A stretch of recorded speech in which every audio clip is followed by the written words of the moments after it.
Yo, what is going on, guys? Welcome back to the channel. Happy New Year. It's 2023, which is absolutely crazy. Time is flying by.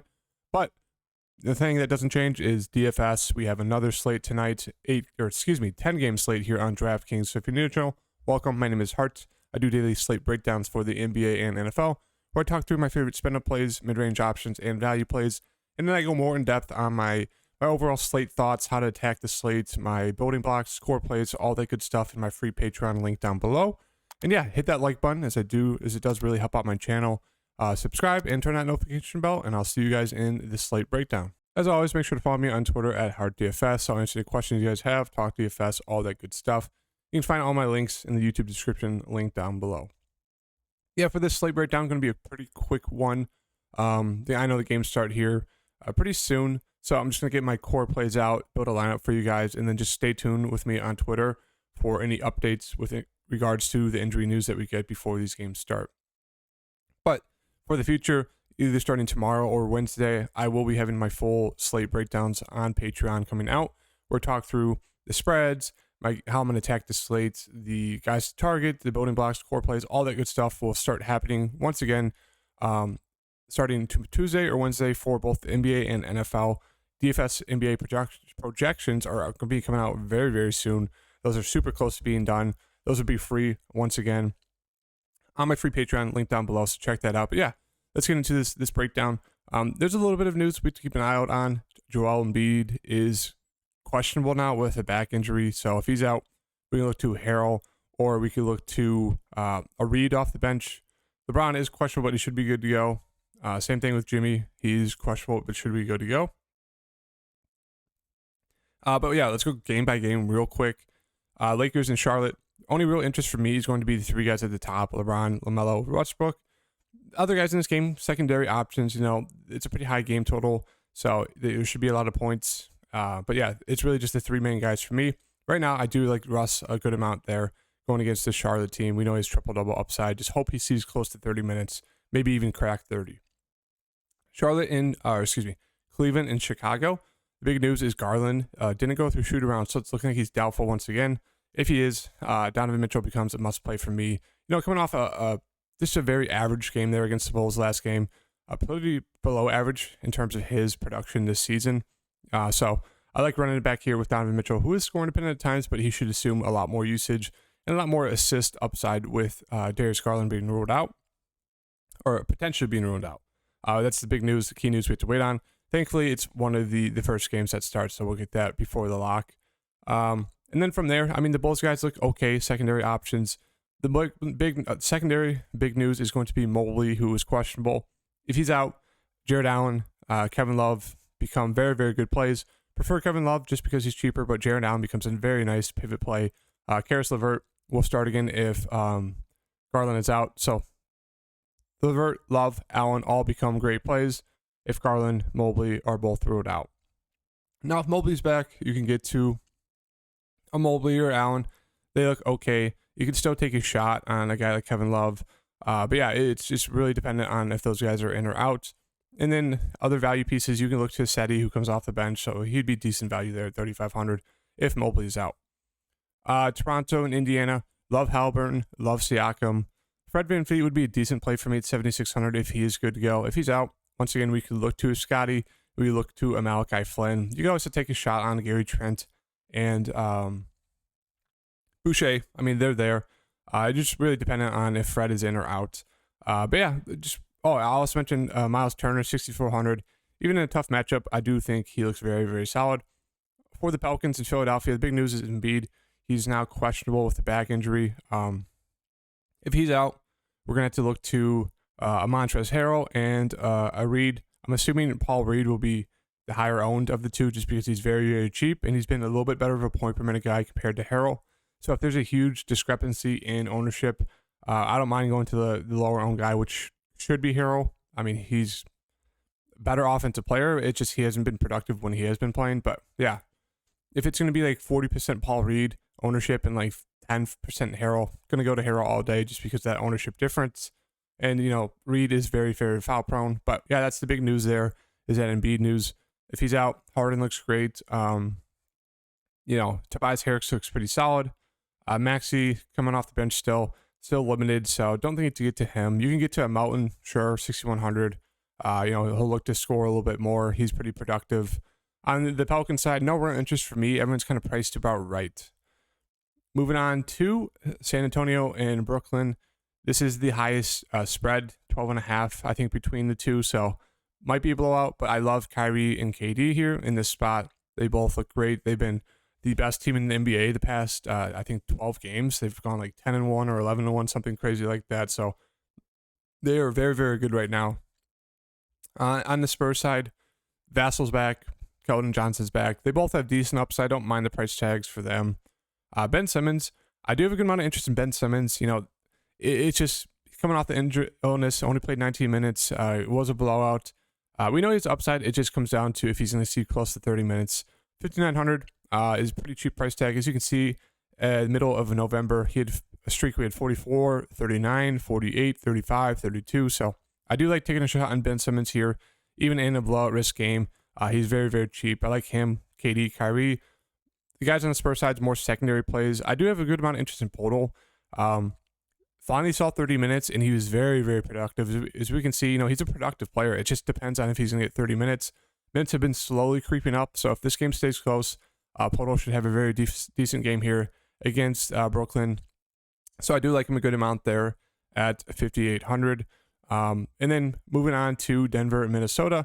Anthony Edwards is a great spend to play. The minutes are just insane, about 40 minutes a game. Has all the usage, so really, really like him. He's a very safe option.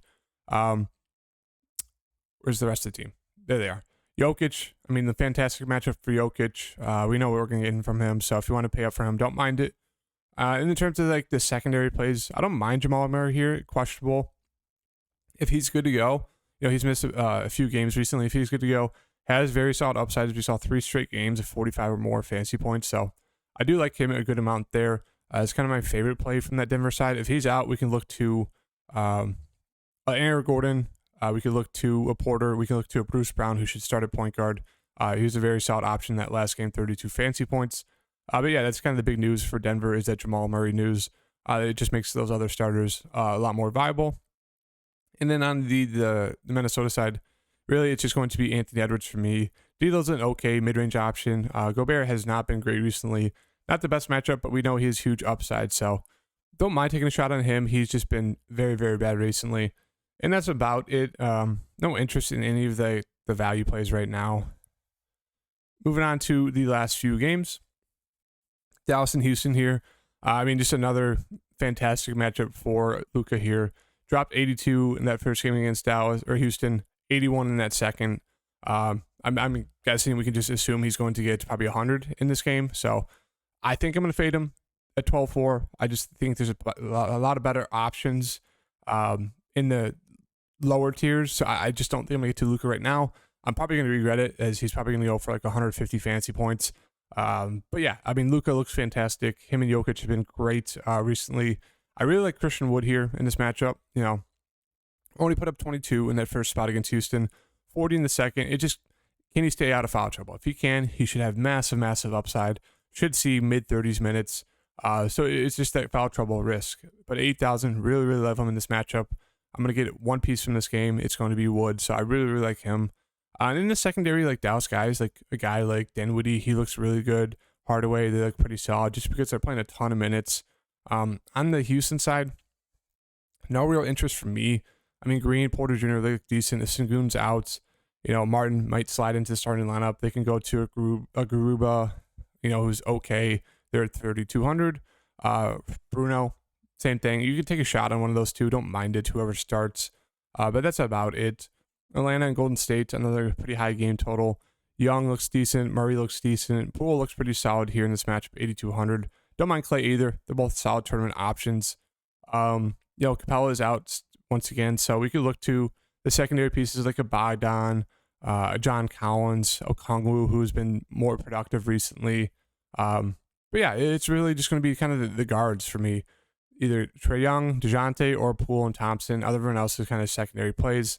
No real standouts or get-tos for me. Detroit and Portland, I love Dame there at that price tag. The rest of the guys are just secondary plays. If Nurkic is out, we could look to Eubanks, who'd be probably one of my favorite options there on the slate at 3,500. You know, he should see close to 30 minutes. Pretty productive there at 3,500.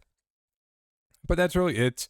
I mean, the Detroit guys are all pretty cheap. It's just, you know, can this game stay close? Like, I like Dern a good amount. Don't know why he saw 14 minutes in that matchup. I mean, 4 fouls, that doesn't really help. You know, he should see close to 30. We know he has decent upside. So I think he'd be my favorite play on this side. I mean, Stewart, he's just very, very up and down, very, very foul prone. Burks, probably the best scoring option on Detroit. Sadiq Bey, you know, pretty high ceiling. It's just, yeah, I just don't like in Detroit right now. And then Miami and the Clippers, we have Jimmy, who is probable. So that means, you know, everyone's kind of priced a little bit too high for me on the Miami side. You know, you could take a shot on a guy like Strus, a guy like Victor Oladipo. You know, his minutes have been all over the board, 35 in that last game, but 26 before that, then 19. Jimmy back doesn't really help him. You know, he should see about 20-ish off the bench. So at 5,000, you could take a shot on him. Don't mind it. But yeah, everyone's kind of priced about right for me on the Miami side. And on the Clippers side, I do like Paul George and Kawhi a good amount here. Even Zubac, you know, he should have solid minutes because Bam Adebayo is a big player, so they're going to need Zubac to match up with him. We know his solid upside too, so I do like those three a good amount here in this matchup. Prefer going to Kawhi. He's been very solid recently, so I just think him and Zubac are my favorite. Paul George is a close second. But yeah, that's kind of the slate breakdown, pretty quick one. Obviously, there's a few teams with big news we kind of have to wait on, which could change the lineup build. But really, really like Donovan Mitchell there if Garland's out. Ben Simmons, I like taking a shot on him here in this matchup. Same thing with Portal. Really love Wood and Russ. And then to finish up this lineup, let's see, 4,600 left over. So going to be a little hard just because we don't know all the news. So it'll just be kind of more just like plug and plays. So like if Garland is out, I like getting into Donovan Mitchell and Caris LeVert once again, playing both of them. 4,500 left over for a small forward. Who do we got here? You know, you can pay for TJ Warren, 31 minutes. I should be okay production-wise. Who else do we got here? You can go to Reeves. You know, I'm seeing mid-20s minutes. Not the best, but he's an option. Let's see here. Don't want to go to Isaac. He's just brutal.